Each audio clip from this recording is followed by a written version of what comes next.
नमस्कार दोस्तों। तो आज की इस वीडियो में हम 46 नंबर क्वेश्चन करेंगे। तो पिछली 10 मिनट की क्लास थी, उसमें हमारे 45 क्वेश्चन हो गए।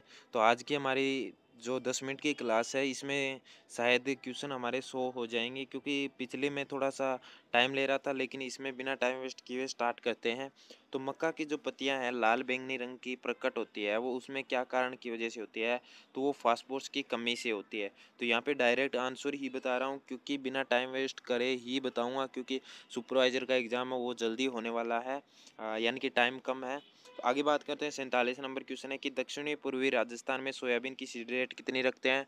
तो 80 किलोग्राम प्रति हेक्टेयर की दर से रखते हैं। आगे बात करते हैं सरसों की फसल, यानी कि जो सरसों की फसल है उसको पाले से बचाने हेतु कौन से रसायन का छिड़काव व कितने परसेंट यूज लिया जाता है? तो इस क्वेश्चन का आंसर देना है। तो जो इस क्वेश्चन का जो राइट आंसर है वो होगा गंधक का तेजाब यूज में लिया जाता है, 0.1% में यूज में लिया जाता है। अब बात करते हैं आगे कि 40 किलोग्राम नत्रजन हेतु, यानी कि 40 किलोग्राम नत्रजन की ज़रूरत हेतु डीएपी की ज़रूरत पड़ती है। तो कितनी ज़रूरत पड़ती है? तो 222 किलोग्राम की आवश्यकता होती है। आगे बात करते हैं 50 नंबर क्वेश्चन की कि सोयाबीन में खरपतवार नियंत्रण के यानी कि नियंत्रण हेतु अंकुरण के पश्चात शाकनाशी है, तो कौन सा है? इमाजा थाफिर होगा। आगे बात करते हैं नेक्स्ट 51 नंबर क्वेश्चन है कि सिंचाई जल के साथ में उर्वरक देने की क्रिया फर्टिगेशन कहलाती है। ये तो नॉर्मली क्वेश्चन है। आगे बात करते हैं कि फसलों में लोहे की तत्वों की कमी दिखाई देती है, यानी कि किस पत्तियों में दिखाई देती है? तो जो नई पत्तियां हैं और ऊपरी पत्तियां हैं उनमें दिखाई देती है। अब आगे बात करते हैं नेक्स्ट में कि दक्षिणी पूर्वी राजस्थान में खरीफ में सर्वाधिक क्षेत्र में उगाई जाने वाली फसल कौन सी है? यानी कि खरीफ ऋतु में बोई जाने वाली सर्वाधिक फसल कौन सी है? तो सोयाबीन है। अब आगे बात करते हैं 54 नंबर क्वेश्चन, गाजर घास का जो बॉटनिकल नेम है वो होगा पार्थेनियम स्टेरोफोरस होगा। क्या नाम होगा? पार्थेनियम स्टेरोफोरस। इससे दो क्वेश्चन सोल्व हो रहे हैं, ध्यान से सुनना। कि खरपतवार का जैविक नियंत्रण हेतु कौन सा, यानी कि जैविक नियंत्रण हेतु कौन सा प्लांट है? तो वो कौन सा होगा? तो यहाँ पे पूछा गया है। तो इसका जो राइट आंसर है वो होगा जाइगोग्रामा बाइक्लोराटा होगा। क्या है? जाइगोग्रामा बाइक्लोराटा होगा। आगे बात करते हैं यहाँ पे 55 नंबर क्वेश्चन की कि यदि दो सिंचाई जल उपलब्ध हो तो गेहूं की फसल की उस अवस्था में सिंचाई होती है उसको क्या कहा जाता है? तो वो कहा जाता है शीर्ष जड़ जमने व दानों की दूधिया अवस्था में दी जाती है। तो ये दोनों होती है। आगे बात करते हैं 56 नंबर में कि खाद उर्वरकों भूपरिष्करण क्रियाओं तथा सिंचाई के प्रयोग उत्पन्न होने वाली भू उर्वरकता कहलाती है। भू उर्वरकता क्या क्या कहलाती है? तो ये पूछा गया है। तो उपार्जित उर्वरकता कहलाती है। क्या कहलाती है? तो उपार्जित उर्वरकता कहलाती है। आगे बात करते हैं कि ओरोबंकी खरपतवार है, तो सरसों और तंबाकू के अंदर ओरोबंकी लगते हैं। आगे बात करते हैं मध्यम अवधि मौसम पूर्वानुमान पूर्वानुमान कितने दिनों के लिए किया जाता है? तो 3 से 10 दिनों के लिए किया जाता है। आगे बात करते हैं धान में खैरा रोग है जिंक की कमी से होता है। ये तो नॉर्मली क्वेश्चन है। आगे बात करते हैं सोयाबीन, जो सोयाबीन की जल्दी पकने वाली किस्म कौन सी है? बहुत अच्छा क्वेश्चन है। तो ये सारी सोयाबीन की है, लेकिन जल्दी पकने वाली किस्म है वो है JS 9305। ये किस्म है 9305, सी आंसर होगा।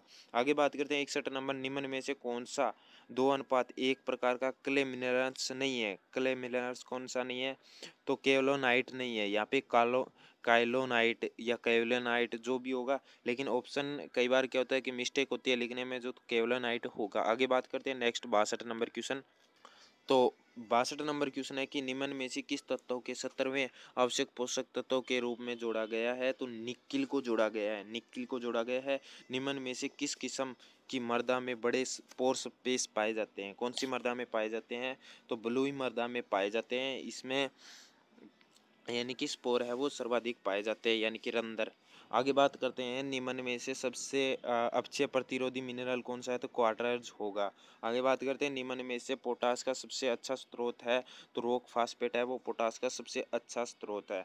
आगे बात करते हैं इनमें से कौन सा तत्व, यानी सॉरी इनमें से कौन सा मृदा ऑर्डर, यानी कि मृदा ऑर्डर भारत का सबसे ज़्यादा यानी कि क्षेत्र में पाया जाता है? तो कौन सा है? तो इनसेप्टिसोल है जो सबसे ज़्यादा पाया जाता है। बीएससी वालों को पता है इंसेप्टिसोल, एरेडिसोल, वर्टिसोल, एंटीसोल, एंडीसोल, एल्पिसोल, ये सारे अलग अलग इसके ऑर्डर है, बहुत सारे है। तो इंसेप्टिसोल है जो भारत के अंदर सर्वाधिक पाया जाता है।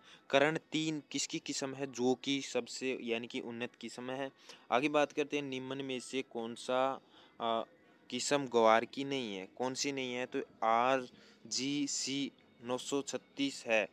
मैंने क्या बोला, क्वेश्चन बोला नहीं है, नहीं तो ये तीनों ही नहीं है, तीनों ये नहीं है, लेकिन यहाँ पे पूछा गया है तो RGC 936 जो प्रथम संकरण किस्म है। आगे बात करते हैं निम्न में से किस फसल के चारे की प्रारंभिक अवस्था की मात्रा अधिकतम होती है, तो ज्वार की होती है। तो दोस्तों मैंने पीछे बोला था क्वेश्चन की सोया जो हार्ट की बीमारी होती है उसके लिए कौन सा तेल है, तो वो कुसुम का राइट आंसर होगा उसका। तो क्योंकि आप सभी ने बोला था कि सूरजमुखी नहीं हो सकता, लेकिन कुसुम ही होगा, तो उसका आंसर था वो मैंने पीछे भी सही बताया था और अभी भी याद आया तो मैंने बता दिया, सही है उसका आंसर। तो टेंशन वाली बातें नहीं है। आगे बात करते हैं कि डाई अमोनियम फास्फेट में नत्रजन एवं फास्फोरस की मात्रा क्या होती है।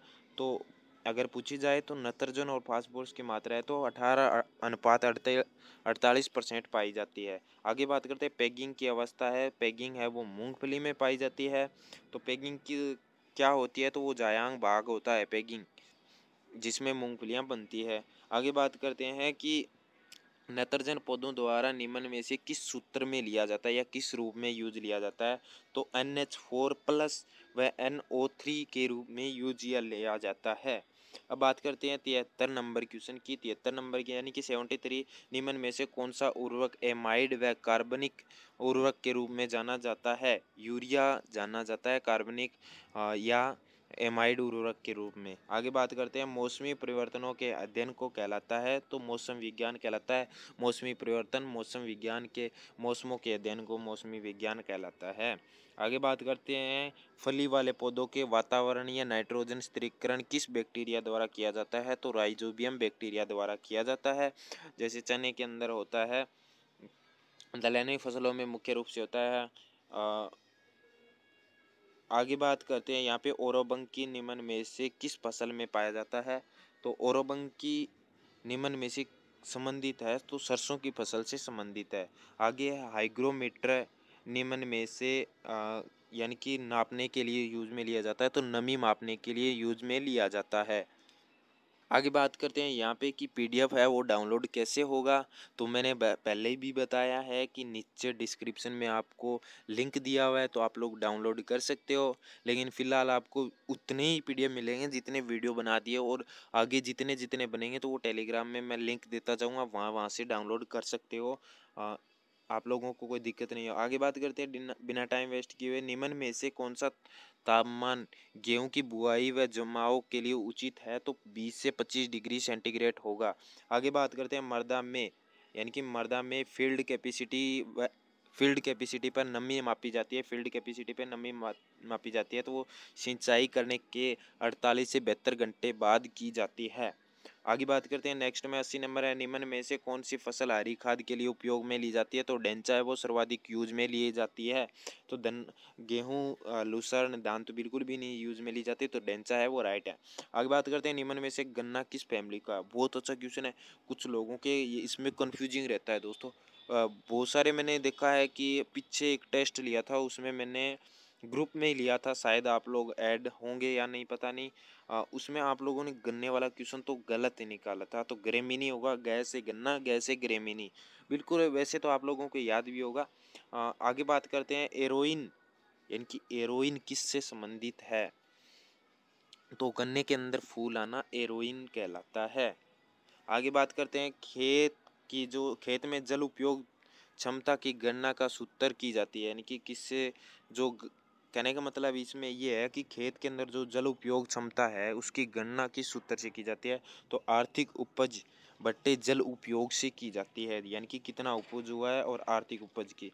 SRI तकनीक यहाँ पूछा गया कि SRI तकनीक कौन सी फसल के लिए इस्तेमाल की जाती है, तो ये तो बिल्कुल इजी क्वेश्चन है, धान के लिए की जाती है। धान गेहूँ मूंग फसल का चक्रीय तीव्रता कितनी % है, तो 300% है, 300। मैंने इस पे फसल सघनता का एक पहले भी वीडियो बना रखा है, क्रॉप इंटेंसिटी का, जिनको नहीं देखी है तो फर्स्ट के अंदर ही आपको लिंक मिल जाएगा क्रॉप इंटेंसिटी का, आप लोग जाके देख सकते हो। ये क्वेश्चन मैंने बोला था 3 नंबर का फिक्स है, आना ही आना है। तो आप लोग इसमें अगर नहीं देखा है, मिस किया है, मैंने एक बार नहीं 2 बार वीडियो बना के पोस्ट किया है, आप लोगों ने नहीं देखी है, फिर से कह रहा हूँ देख लीजिए, क्या पता आपके एग्ज़ाम में आ जाए, आपके लिए फ़ायदेमंद हो। आगे बात करते हैं बलुई दोमट, यानी कि बलुई दोमट मृदा में निम्न में से किस पदार्थ की अधिक मात्रा होती है? तो बालू की होती है।